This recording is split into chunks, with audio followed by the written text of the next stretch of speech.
Coming up right now, the newest episode from Carr, Gwyn, and Ode on Three Pagans and a Cat. And things which have been made by hand are good, because there is life in them. Welcome to Building Your Book, Tools of the Trade, and Calendars, episode 15 of Three Pagans and a Cat, and the 5th episode in our Grimoire series. Today's opening is courtesy of the revealed Gardnerian Book of Shadows, and thus of somewhat uncertain provenance. You may call me Ode. You can call me Carr, I'm Ode's father. Merry meet, my name is Gwyn, Ode's mother. Yay! I got it right. Yep. I almost had a brain freeze right there, like, wait, who am I? I'm the mother, right? Because I was told that maybe I wasn't. Yeah. At Michigan Pagan Fest, while we were doing the first class, Yeah. Gwyn wasn't there, and when we did the opening, Carr accidentally called himself my mother because he was still thinking about how we were going to explain that she wasn't here while we were doing the intro. Not a great idea on my part. So we managed to get through it this time without making that mistake. Exactly. That error. Congratulations to us. At the beginning of the episode here, I'm going to read the names of our patrons, because this is our first recording of the month. Yep. Thank you to all of our patrons, including our kittens, who will not be named here. But we love you, kittens. We do love you, but it's not one of your rewards to get your name read. So the patrons who have their names read are Aaron Moe, Stevie Thompson, Tally Kazoil Thomason, Charles Howison, Justin Stanage, Kay Kremer, Vex Arcana, and Kira T. Gardner. With special thanks to Kirsten Zacharias, who donated a mic to us. Yes. And so now we have 3 mics, and we are that much closer to having the dream of our audio setup. Right. Oh my gosh, yeah, so close. There are 2 things we need to kind of complete sort of this, complete it, yeah. so that we'll all have individual mics and we'll be on individual tracks, and I'll be able to mix it down better. And Carr has plans because he's an audio engineer. And Got it'll the sound plans, so much man, better. The plans. So we need about $75 in audio software Yep. that allows me to do multiple mics through USB and route them and all that kind of fun stuff. And like $250. Yeah, roughly. Probably. It's $70 a piece, so that's $210. Yeah. So $210. to Math get is not one of my things. No, it really isn't. To get some shields to Right. shield the mics Mic from shields. each other, Yeah, so that we don't get any bleed. kind of weird reflections and bleed and that kind of Yeah, stuff. so if you love our podcast and you want to help support us, go to Patreon, because that's where you can, find the various levels, and you can help us get the things we need to make this podcast better. Yep. And if you want to make a one-time donation, just email me directly, car@3pagansandacat.com. I'll give you information on how you can do that as a one-time gift. Yeah. If that's like, if you want to give us a mic.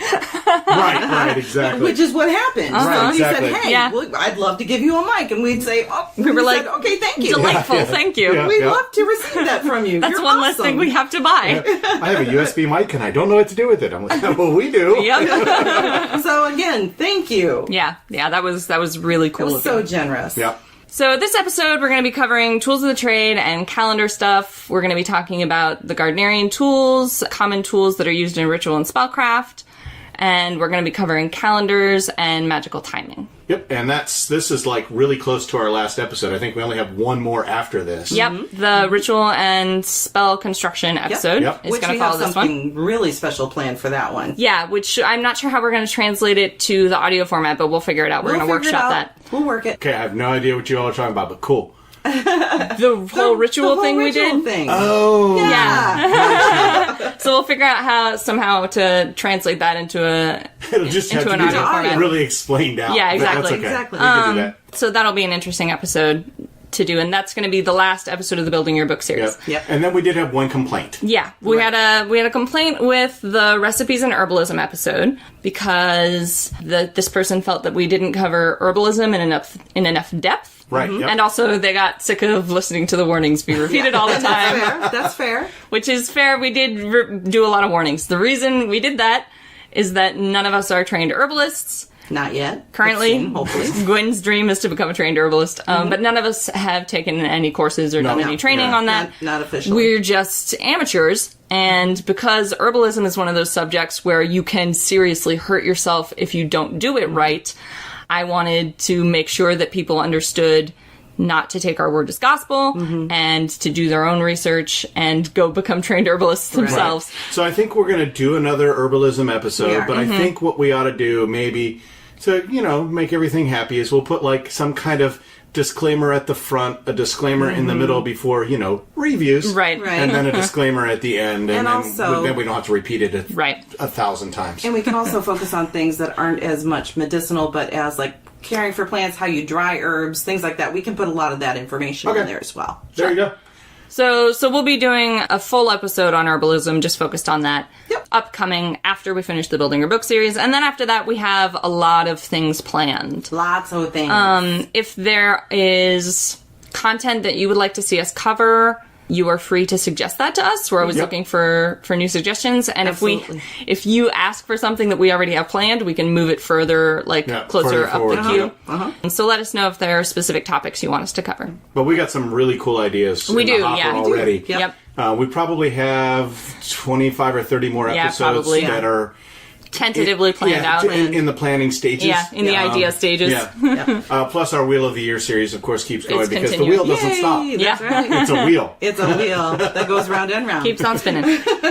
With all of that sort of managerial stuff out of the way, Yes, let's get into the episode. let's Awesome get going. sauce. There are a lot of tools that you'll find are commonly used by most witches. And most of these are magical tools, not like religious or ritual tools. Some of them are used in ritual, especially for people who blend their ritual and their magic together. But many of these tools, I don't know that they derive explicitly from Gardnerian tradition to begin with. I'm sure he got them from somewhere. Well, my understanding is a lot of it came from Aleister Crowley. And from the Hermetic Order of the Golden Dawn. Yep.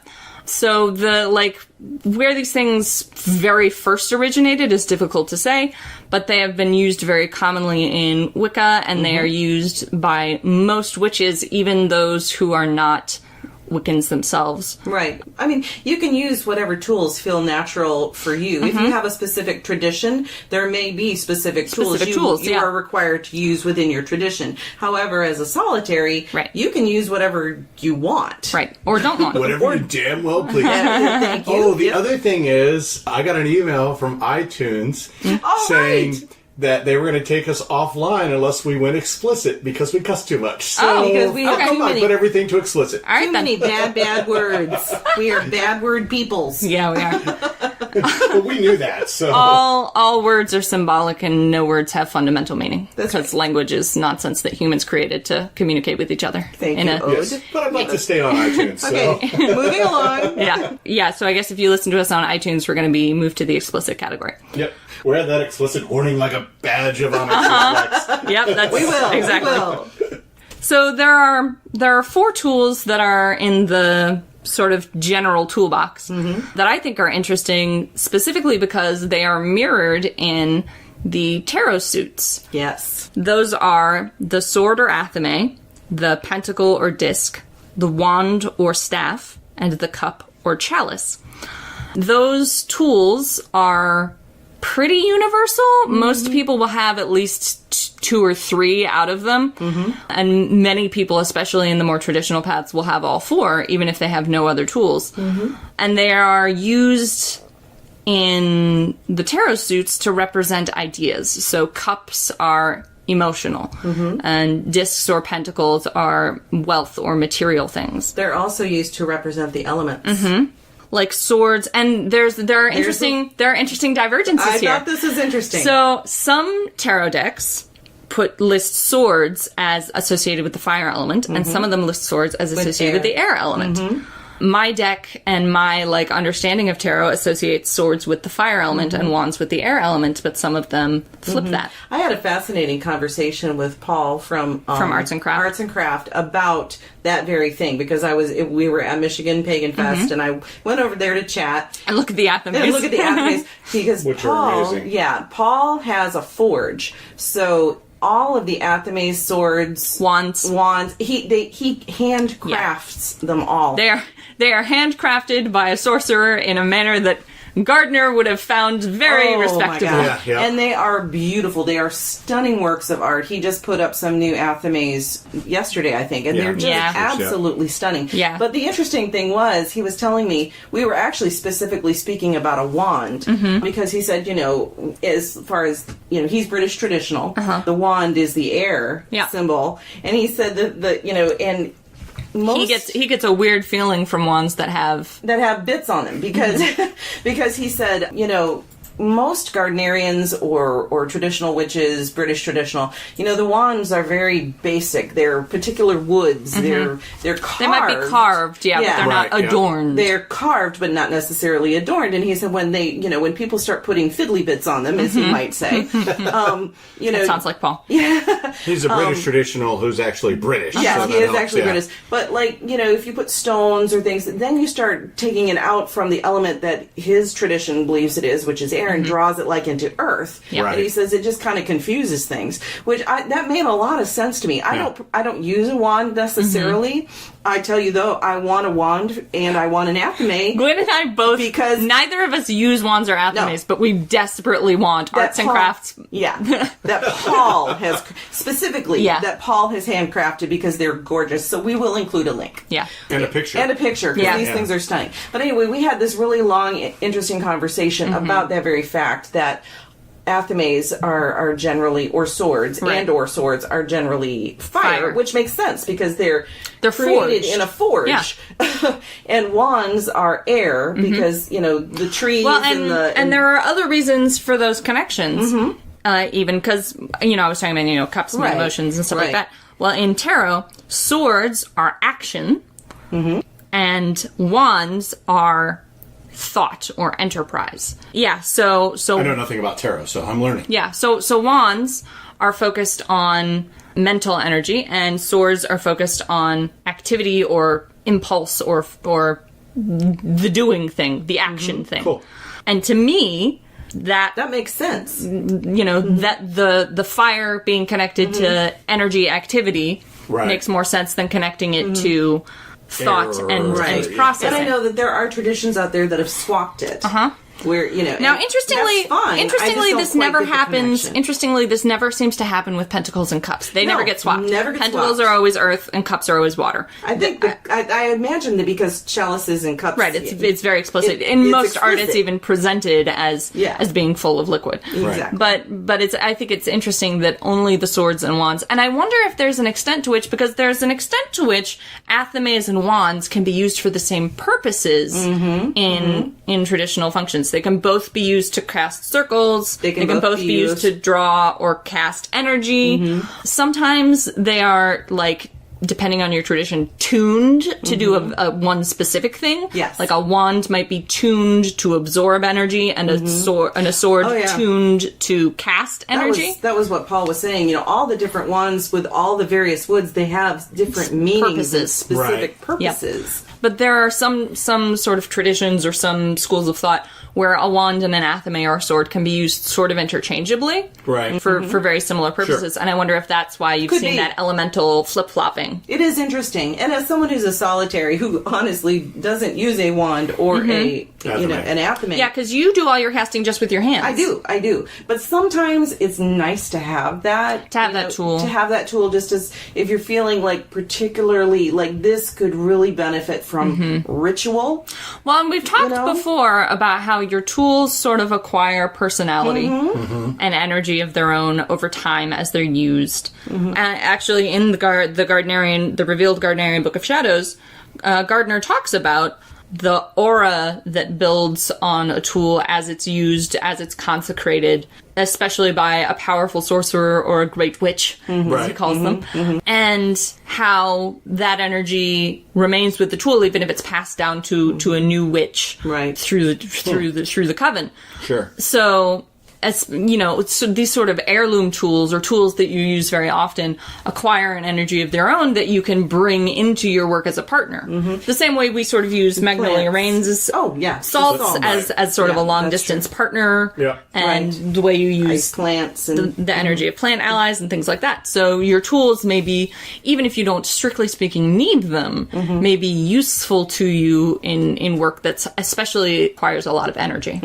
And for instance, as I said, as a solitaire, I don't really use them, but because I've become so enamored with these particular Herbalism wands, I actually would like to have them now represented on my altar, because I already have earth and water represented on my altar. I do as needed when I do a spell, but I don't really have anything dedicated to the elements of fire and air always on my altar. I usually do it just when I'm working a spell or doing a ritual. So I would like them just to be representative of those elements on my altar, and then I also have them in case I need them. And I think that's another really good reason. Charged and building energy. Charged and building energy. And I think that's also a really good reason to include them in your book of shadows or in your grimoire, the list of things that you would use or might use in the future. Because you might not have an athame right now, but you might want to get one someday if one particular speaks to you. And there are some traditions where your tool is not just a tool, but it literally is like an assistant. Like you give it a name, it works with you. And that information is stuff that you'll probably want to record. Just because writing something down makes it real in a way that saying it doesn't. That's an idea that seems maybe silly to us today, but not if you're familiar with Arthurian legend, right? There's a reason why it was Excalibur, exactly. And the thing is that like it used to be very uncommon to be literate. Everyone could speak. Many people could speak multiple languages because they had trade languages and things like that. But very few people could write things down and read them back, which is why writing systems like the Futhark took on magical meanings, acquired magical associations and traditions, because it was you had to have specific knowledge to be able to do those things. Right. And although literacy is much more common now, at least in our part of the world, it is still sort of that the echo of that idea sort of exists still in the subconscious, I guess, of humanity in general, that when you write something down, you make it real. That's why people keep diaries and journals, and that's why, you record your life dreams and things like that. Yeah, you also, I think there's a brain function that when you write it down, you actually gain a better understanding and knowledge of it. They've done science on this. Right, yeah. They've done science on this that when you handwrite something, you actually, and we have no idea why, because we don't know that much about the brain. But when you handwrite something, you engage a different part of your brain than when you listen to it or type it or engage in any other way. That triggers a part of your brain which pushes that information that you're writing down, that you're handwriting, into long-term memory. Right. Typing something doesn't push it as far back into your memory, as much into your permanent memory, as handwriting it does. And they have no idea why this is, because science is wild. Yes, it is. But they've done brain scans, and they've been like, it's activating this deep memory part of the brain. Yeah. Interesting. Since I'm dumb when it comes to this stuff, I wouldn't say that, just inexperienced. Yeah. So I'm dumb when it comes to this stuff. I went and grabbed a list of tools. Okay. It's quite extensive, so I probably won't read them all, but I want to read them and then have you all comment on them. Okay. Yeah, that could be interesting. Sense? Yeah. So I thought this would be cool. Especially since we spent a lot of time on like theoretical stuff and on Athames wands, because I had, and part of that was my fault because I just really You've got this obsession right now. And you're spending more time on it. All right. Moving on. So tools of the trade. From Carr, because he's dumb. Altar. Okay.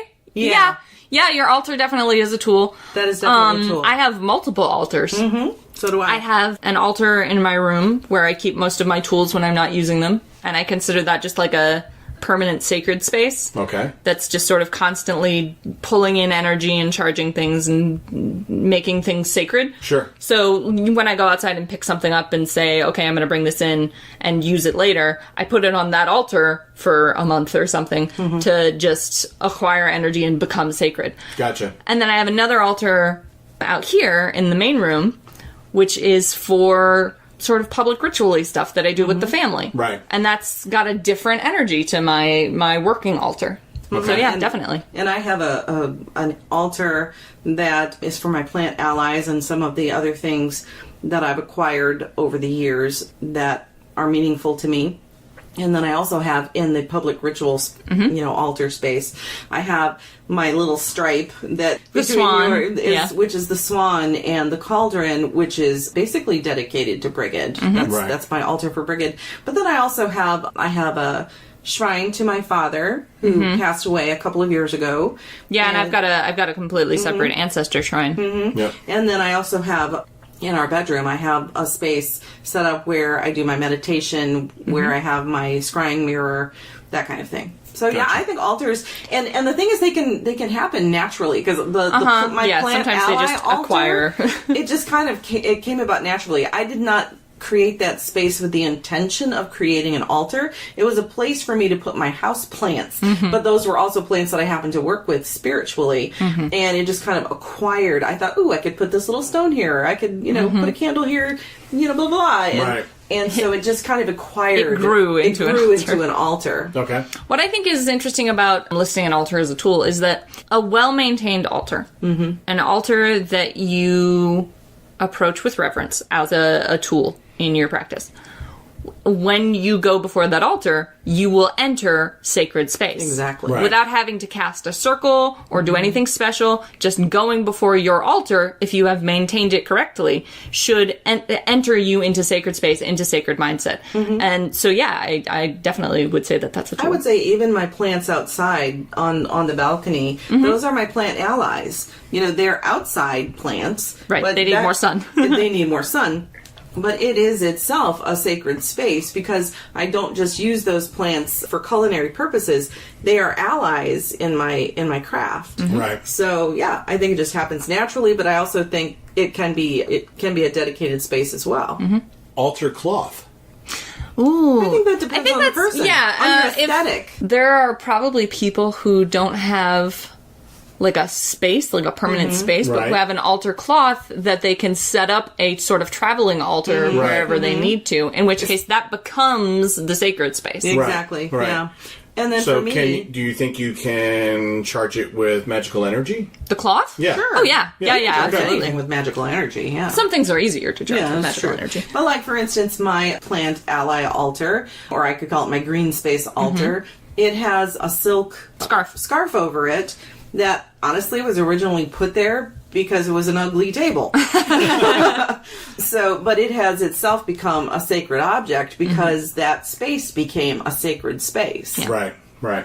Okay. I'm going to skip Athame because we covered that. Bell. Oh, yeah. I have a bell on my altar. And there are a lot of sort of different uses for a bell. Yeah. But the reason I have a bell on my altar is because it belonged to my mother. Right. She was a teacher, she's retired now and she has moved to, another space from where I grew up, but she had like a whole collection of bells that were given to her over the years as an educator. And so she wanted me to have one, and so I picked this one, and so it brings its own energy. It brings ancestor energy for me. It's a beautiful, I think, copper bell. And so I now have that on my altar space and can use it in ritual if I want to. And there are people have sort of different stances on what the purpose of a bell is. I think this is one of those instances where you have to set the intention and tune the thing specifically because it can be used for so many things. It's sort of like having a quartz crystal. A quartz crystal can be tuned to a whole bunch of different purposes. Right. But if you don't tune it to anything, it's just like a general purpose, like energy. Yeah. And I think it also depends on tradition. Various traditions have various uses for a bell. So bells can be used to clear a space, to signal the end of something. They can also be used to call spirits. Would you also stick like a singing bowl, that kind of thing, in that same frame? Yeah. Okay. Absolutely. Yep, and they can be, especially something like a singing bowl or a drum or something that you can make a rhythmic noise with, which you may be able to do with certain bells, although that's probably going to depend on what kind of bell you have. Yeah. But anything that can make a rhythmic noise is also very good for entering a trance state. Okay. Absolutely. All right. So oddly enough, we're covering grimoires and books of shadows, Right. but that's That's also the a thing. tool. Yes, it is absolutely Your a tool. book Right. is one of your so tools. while it's one of your tools, you're copying other of these tools into it. Information So about it's your tools. an interesting dichotomy. Well, and because, like, for instance, since I'm using a grimoire, it is dedicated to all the things that I use in my craft. Right. So it makes sense for me to list the various tools that I use or may use in the future, have used in the past, but may not use now. Yep. Right. You know, all of these things, it's good to have them listed, not only for myself, but for Ode, when I eventually pass this on to her someday. When I'm no longer here, it will go Right. to her. It's good to have these things recorded, in Yeah. my opinion. So that you can pass that information. Yeah, pass the information. That's the whole point, Yeah. isn't it? Really, at least for a grimoire, in my opinion. Especially if you have a family, you know, that's working with you, like we do. Right. Or if you have a student, there are Exactly. some people whose family may not be in the craft, But they have they may students. have the student Yeah. or someone who they're mentoring. Right. You know, yeah, absolutely. So you're a broom? Oh, absolutely. Yeah, the broom or the besom. Yeah. The room would be some, depending on what you want to call it. Gwyn will probably have more to say about this because she has one. Mm-hmm. So It can be used to sweep away negativity. It can be used to create a circle. It can be used to close the circle. I mean, and also it just, at least for me, my broom in particular, just it brings a whole another level of sacredness to my area because it's hanging right above my green altar. I wonder if the besom or the broom sort of evolved out of the staff, or vice versa, if the staff evolved out of the broom. Could be. Because they seem to be used for similar functions as a wand.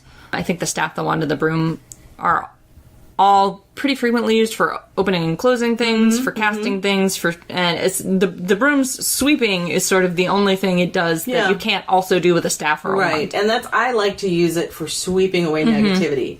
That's, you know, as part of a house cleaning. part of a house cleansing. Okay. I like to sweep negativity out using So if I put this. bristles on the bottom of my staff... And it becomes a broom. And also, you know, like I said, you can call it a broom, you can call it a besom. I think that comes down to what tradition you're in.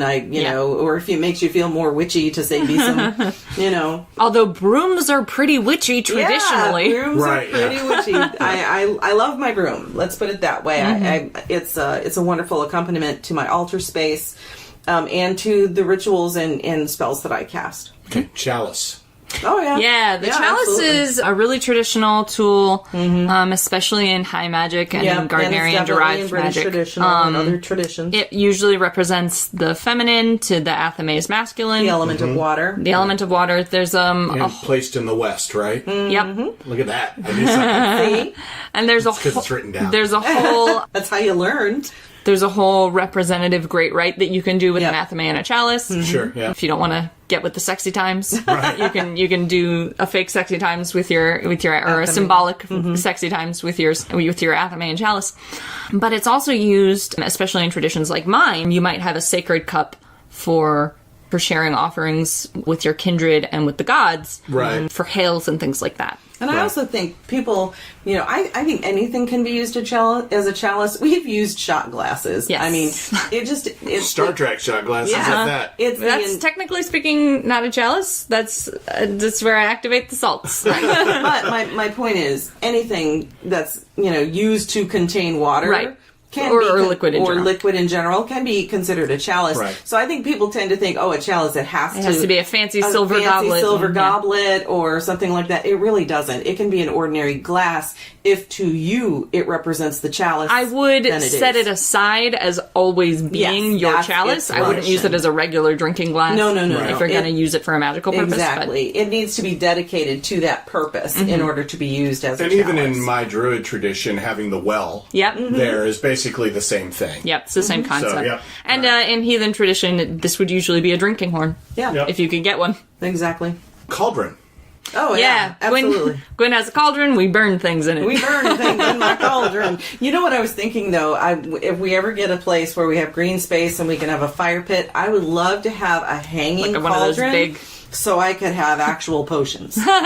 Well, you could make potions in your little...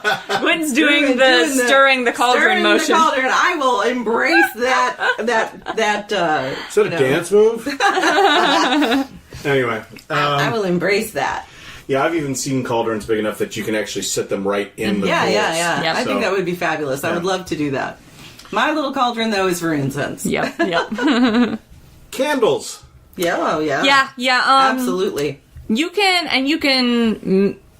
There are sort of two ways to go about this. You can either go get a very fancy candle from a pagan store, or you can go to Dollar Tree and get nice and get cheap candles and dress them yourself. Or, which we did for Yule and other of the... We use tea lights. Well, no, not just the tea lights, but we've used those tall glass candles. Yeah. And if you need to burn your candle all day those are for very multiple valuable, days, getting these tall glass pillars...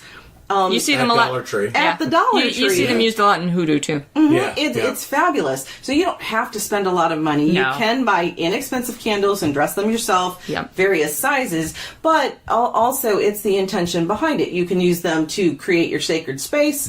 You can use them to cast spells. You can use them as part of your ritual. You can use them to represent the element of fire. There's a lot of things you can use a candle with those tall glass candles or with tapers, sometimes a lot of people use them to represent time, the time it takes a spell to sort of progress. Exactly, to progress down. That's what knobbed candles can also be used for that.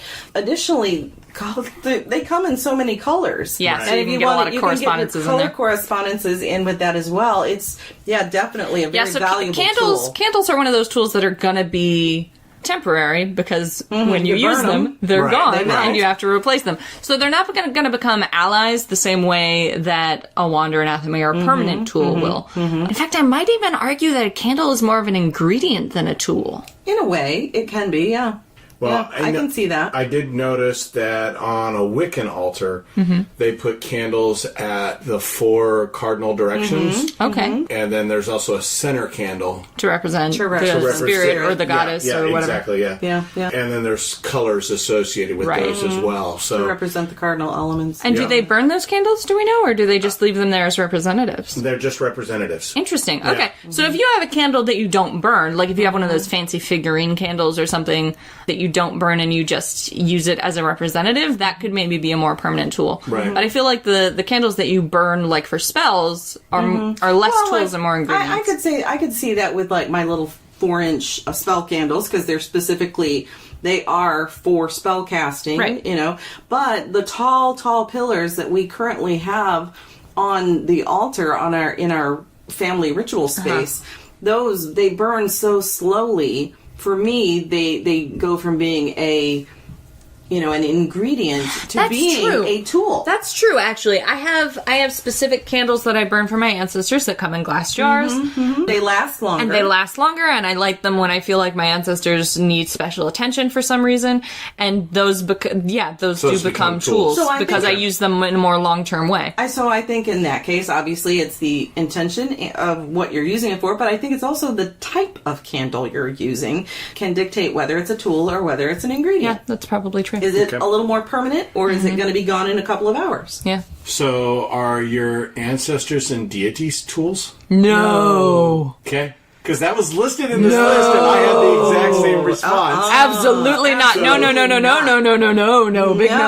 Big strong no. That is strong aggressive. No. You haven't seen that was listed in this list. Man. So I was just like, I don't agree. That comes from a completely foreign frame of reference for me. That's more of a I'm the big bad witch, and I'm going to I got the worst feelings from that man. Me too. And it's got this attitude of I'm going to force this spirit to do my will. No, very fuck commanding. that. Absolutely not. No. That's a very Key of Solomon sort of. Yeah.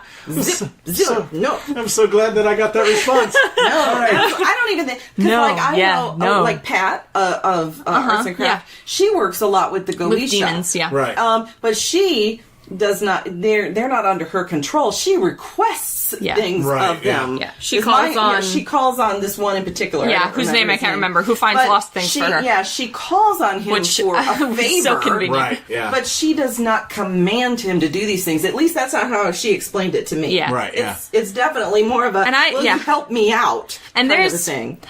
There are rules of hospitality. Oh my God. That you would be just shattering underfoot if you tried to treat your ancestors or your gods. Oh my God, yeah. Are you going to treat your gods tools? as tools? I mean, to me, that is like the height of arrogance. Yeah. That's like, throw respect, throw just sacredness out the fucking window if you go in with an attitude that, hey, you know, I command would never you. approach my spirit guides like that. Right. Ever. Oh my God. No. You knew you were going to get this reaction.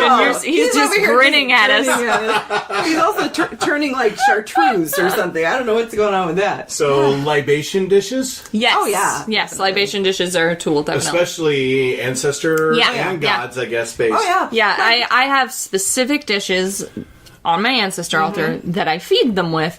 And when we went to Michigan Pagan Fest and I was out of the house during the day that I usually feed them, I had to consecrate and introduce to them new temporary dishes that I brought with me so that at the appropriate time I could feed them with these temporary dishes.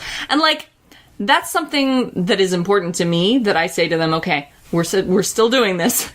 Right. But I'm not going to be at home. I'm not going to take your food out of your dishes because I never leave their dishes empty. Right. So I didn't want to bring them with me empty and have them be empty for a couple of days before I filled them again. Right. So I left their dishes on their shrine and I brought new temporary dishes with me that I had introduced to them and told them this is where your meal will be this week. Gotcha. And for instance, when we performed that ritual at Michigan Pagan Fest that had our 3 traditions, incorporated. I made sure afterward when, that we made a thank you offering to the 3 gods that we had called upon. Right. Yeah, we made offerings of gratitude. Yep. Of gratitude. I just think that makes sense. Okay, so then offerings is the next thing. Yeah.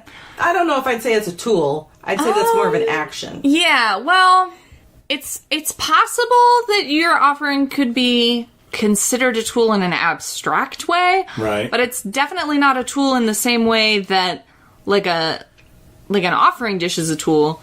The offerings are the gifts you're giving to your ancestors and gods. Right. They're the exchange you're making. Yeah, I don't think of it as a tool. Yeah, personally. And I guess if you're thinking of your offering as a tool to get what you want, then it's not a very good gift, is it? It goes right keep back in mind to that this is the same deities. I was going to say that kind of goes right back to that suggestion that spirits are being controlled by the sorcerer. No.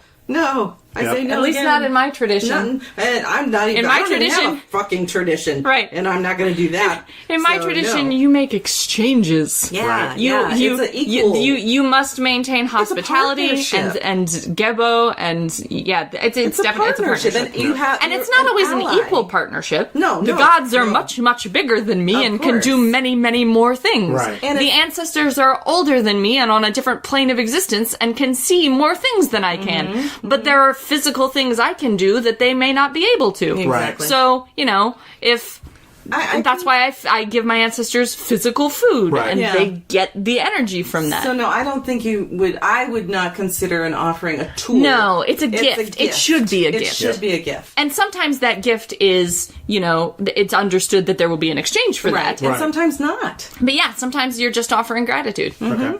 So what about, and I'm going to incorporate a bunch of these into one because I think they all kind of relate. Okay. Altar tile, pentacle, incenses, essential oils, the little cuts that I have for the little wood. I think that depends. I think they're all tools, and some are ingredients, but I think it depends on your aesthetic and what and on what you use them for. On what you use them for. Yeah. If your altar tile is just a thing you have down to make sure that your cauldron doesn't burn through your altar, then it's probably not a tool. But if it is a focus point for you, and it's a point, like I know there are some traditions where the altar tile is where you draw energy. You direct energy to the altar tile. That is the focal point where it is. Right. That's where spells take place, is on the altar tile. Right. So if that's the use of an altar tile for you, then yes, it's a tool. I would agree with that. All right. And if it's just a ceramic plate to make sure you don't burn through the floor, then not as much. Right. And I do think essential oils would fall into and herbs and things fall into the category of ingredients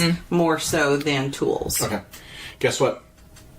Is it? It's time for reviews. Ooh, he changed the key. Very and there nice. It was higher. He went all fancy. He became like a tenor. It was a good one. Getting the chills over here. Oh, jeez. Gwyn's getting all hot and bothered. That was a good one, though. Thank you, Anna Keith, my vocal instructor, who will be singing tonight. If she ever hears this, she'll just fall over dead. Oh my God, she will. Totally. She'll deny everything. I deny everything. I have nothing to do with that. I've never met this man, much less taught him to sing. Oh my God. All right, so. All right, well, we have two things. Well, we have a set of things that we're reviewing, and then another thing. And then another thing from a different source. And the set of things, oddly enough, is from our favorite vendor of all time. Can you guess who it is? We've never met. No. Right, we've never met. Oh my God. We've never met this awesome vendor. To meet her someday. But you may be able to guess. We'll give you 3 guesses. 1. Her name rhymes with granola. Not really. No, not at all. Okay. She didn't go to the rhyming class. No, she didn't. So it's Magnolia Rains. It's Magnolia Rains. Box of Rain again. Right. We're reviewing more stuff.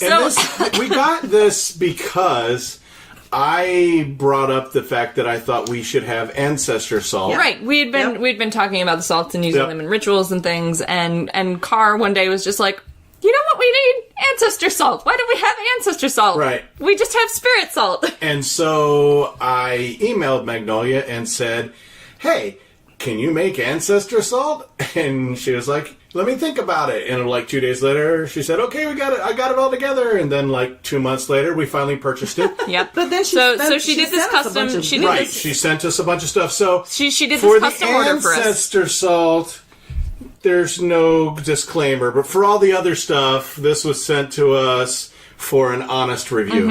Yeah, we bought the ancestor salt. The rest of it we did not buy. No, we also bought the Florida water. Oh, that's true. We did buy Florida water. Yep. Because I wanted to try it. Yeah. Yep.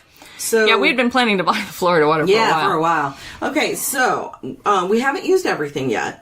But some of the things that she sent to us along with the ancestor salt, and she was so generous. She sent a bag for each of us individually so that we could each blood it to our blood to our particular uses. And our particular uses. So that was fabulous. And then but she also included a loose incense with an ancestor blend that included a Palo Santo stick. Yep.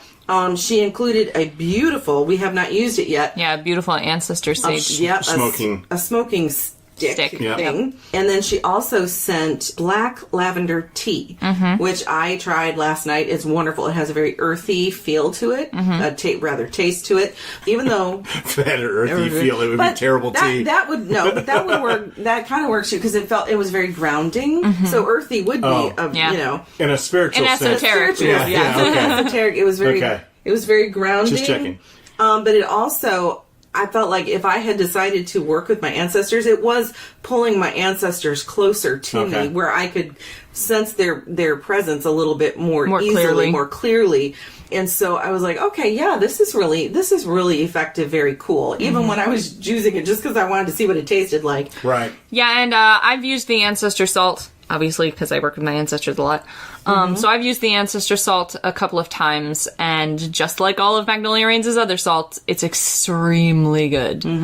I feel like this black lavender tea, though, could be used for things other than just the ancestor. Yeah. Because, as I said, it's very grounding. It might be good to drink after a really heavy exactly ritual after a heavy ritual, or even a really when heavy you need to get meditation. reconnected, or if you've been doing journeying recently and you need to, if you're having a hard time reconnecting with the physical. Yeah, exactly. This black lavender tea from Magnolia Rain's Box of Rain on Etsy would be a great thing to use just as a grounding effect. And then she also included this because we're talking about some additional ventures and things like that.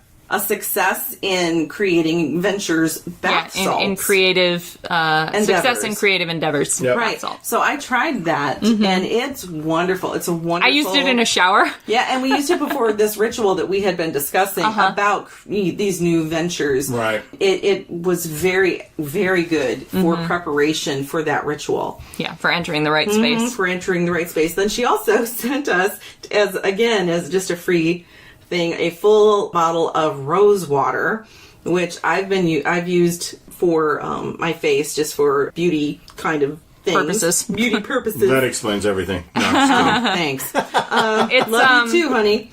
No, it's a really nice, it doesn't smell perfumey at all. No. It's got a very strong rose scent, but it's not perfumey. And you can use rose in anything, in glamour spells. You can use it in any. Oh, good Lord. I would use it in offerings to some goddesses, to Freya, probably. Some of the things you can add it to anything that would be like a soap if you wanted to, or some kind of a wash if you wanted to use it before a ritual. Well, you could do it for attracting romance. You could use it for that kind of thing. Just any of the things that rose can be used for, you can use the rose water. Right. Rose is conventionally used for a lot of love-attracting sort of purposes. Exactly. And then, of course, the Florida water. Which doesn't have any water in it. No, yeah. It really doesn't. Florida water is a... it's based in crazy vodka. sauce. Yeah. It's an alcohol base. She has a vodka base for hers. I used it to wash my floors in my kitchen.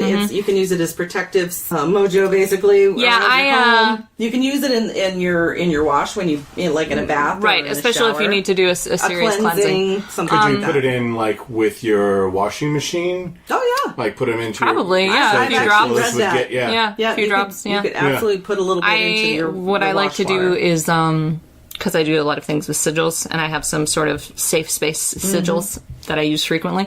I like to trace my sort of wards on the door frames with Florida water. Oh, okay. And with this collection that she sent to us, she's just really proven again her excellence, expertise in not only creating these products but creating effective products. And that leads me to the next product that is up for review today. Right, which is from a different source. It's actually from Living Roots Creations. Yeah, we got this at Michigan Pagan Fest. And it's called Sage It Out Room Cleansing Spray. And it actually really works. I bought it because she was like, hey, I was looking at different things that she had to offer. And she's got a really interesting black salt scrub that I'm going to get someday because it's a fascinating concept. Yep, and we'll have links to these things, obviously. We'll have links. It's Living Roots Creations on Etsy. You can find her things. She's got a variety of different types of bath salts and sugar scrubs and things. But this room spray, it is a sage room spray. Right. And it's like if there's some negativity, you can't use a smoking stick, to sage an area. You can just spritz a little bit of this and it really does clear out the room. My son this week was having issues last week was having issues with some really bad luck, just following him one thing after the other. And so I decided just to spritz this in front of his room. And it honestly did clear out some negativity that was kind of hanging around the house. Cool. I used the sage spray earlier this week when I did my room cleansing, just to experiment with it. And you get a different feeling with the sage spray than you do with the sage smoke. That's true. And I think that the reason for this is that the sage is being activated in a different way. When you do the sage smoke, you're activating it with fire, and it feels very, for lack of a better word, muscular. Like it's a very punchy cleansing. Sage smoke, to me, sometimes feels like it's really aggressively clearing out a space. Yeah, very authoritatively saying, hey, get out. This isn't your house. Absolutely. And then sort of setting up temporary barriers. So, like, as long as the smoke remains in the air. Right. Sage spray is being activated maybe not explicitly by water. I don't know what the contents are, but air, because of the but it's being activated by liquid instead of by fire. So it's still cleaning things, but it's not purifying in the same way that fire is. Fire clears things out. Water makes things clean, and that's an important distinction. Yep. So I feel like the sage spray is gentler in a sense than than smoked sage. And it's also more subtle. You could, if you're having problems at work, you can take it, and it's not a strong scent. It's not a strong scent, and so you can take it to kind of clear some negative space in your cubicle, around your workspace, that kind of thing. Yep. So I highly recommend it. That's it for the reviews. Ooh, he changed keys again. He's getting all fancy. It's going to be a different key every time. Every time now. I got to do something. And he got kind of more of a vibrato in there, a little different, kind of a lounge lizard kind of thing going on. Yeah. I got the lizard part. I don't know about the lounge part. All right, because we have talked so long, because I'm going to say it was the Athame talk from earlier. We love you, Paul and Pat, But so do we need to wrap up? But Gwyn needs to do that. But we have time, so let's do calendars and time.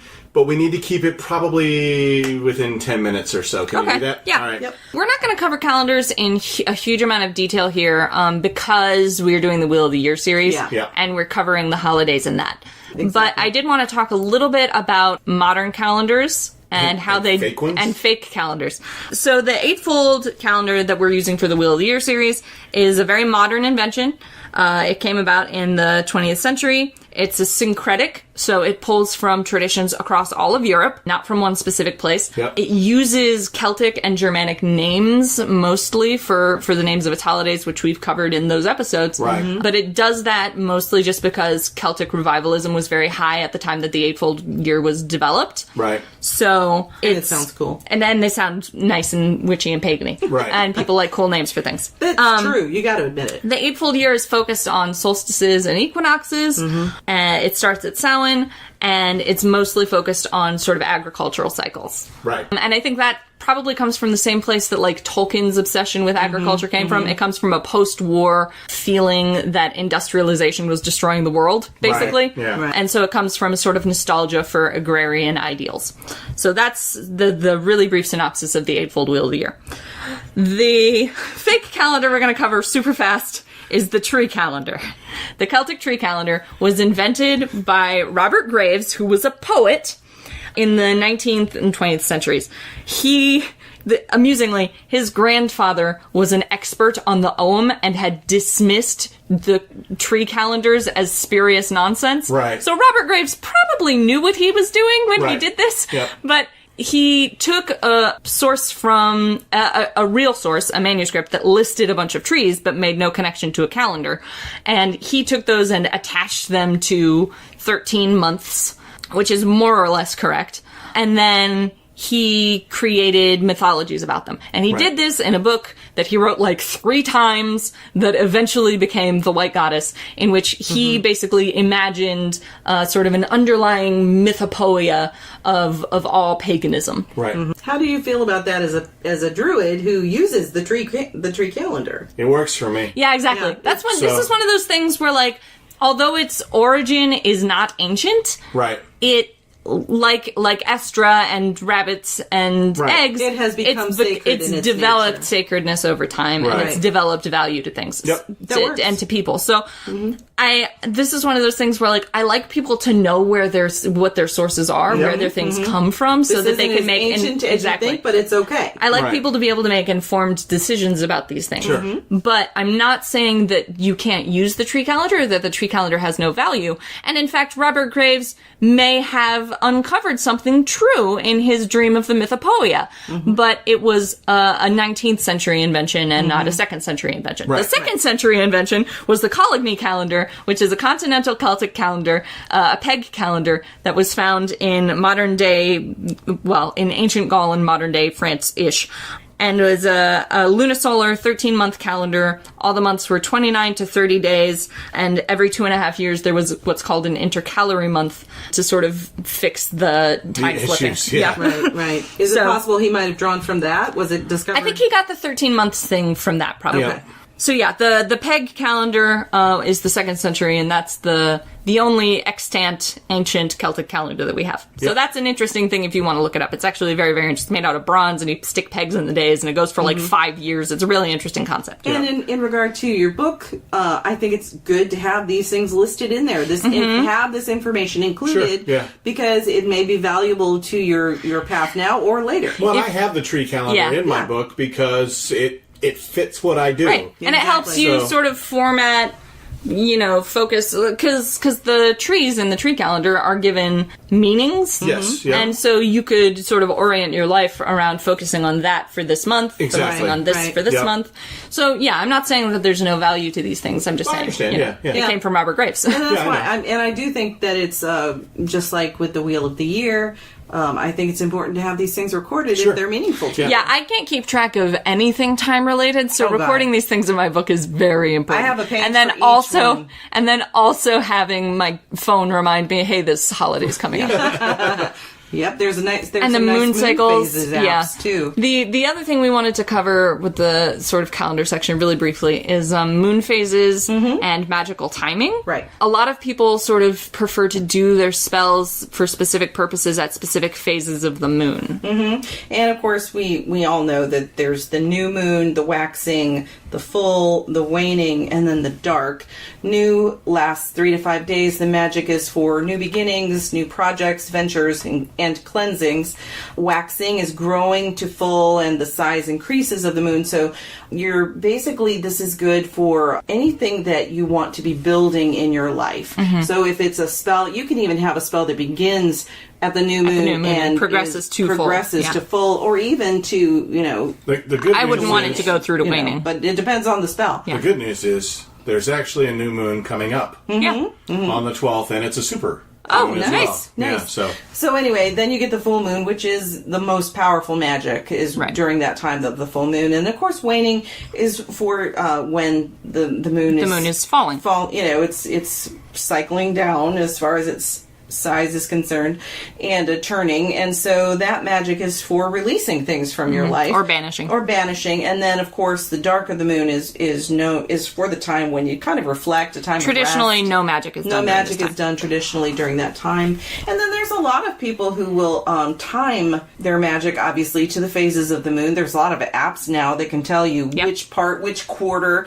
because some people bring it down to which quarter of the new people moon who are very concerned with astrology, things like that. Can even decide to do it only in certain houses. And you can actually find all of that on our calendar. Exactly. On the Three Pagans and a Cat page. Yeah, we have that information. Exactly. And then you can also include like the days of the week, the months of the year. Now, this stuff may not be important to you, especially the moon phases sort of things, may not be important to you if you don't work with the moon a lot. Like if the moon is not an energetic thing for you. Right. But if you are connected to a deity who has connections to the moon, or if you are connected to the moon specifically. Yeah, because there are certain deities that are specifically solar or lunar deities. Yeah, heathen tradition has Mani and Sol, who are the deified or personified moon and sun, respectively. Exactly. And you've got your Greek gods and goddesses, your Roman gods and goddesses that are connected to the... So this is one of those things where your mileage may vary. The same thing can be said for the sun. There are some traditions where, some magic should be done at dawn, some should be done at noon, some should be done at dusk to get different energies from the sun. So those are the sort of things you're going to want to record in your book just so that you can be consistent about it if it's something that you do want to include in your practice. Right. And you can find, there's lots of information available on the internet about all of these and unlike calendars and unlike correspondences, these things about the moon phases and about sun phases and about like days of the week, these things do tend to be pretty constant. Yeah. Right. There's not as much variation in this sort of thing as there is in correspondence tables. Yeah, it's like, this is, what type of magic do you want to perform on a Thursday? Yeah. There are specific... What type of magic should you perform during a waning moon? Exactly. Yeah. But if you're like me, I don't really care.